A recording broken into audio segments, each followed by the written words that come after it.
Okay, everyone, never ever tamper with fire alarms outside of your own house, especially in a public building. You never ever tamper with fire alarms in a public building for any reason because these are life safety devices.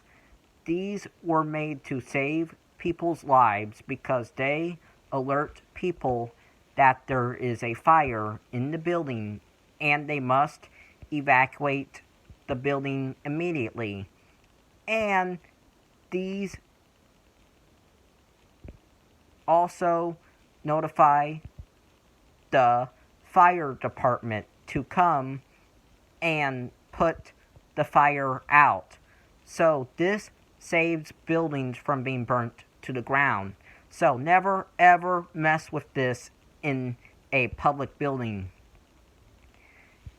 Only do it with your own fire alarms in your own house.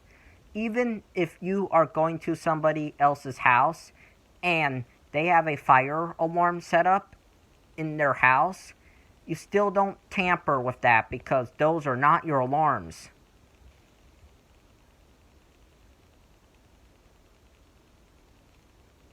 Bye.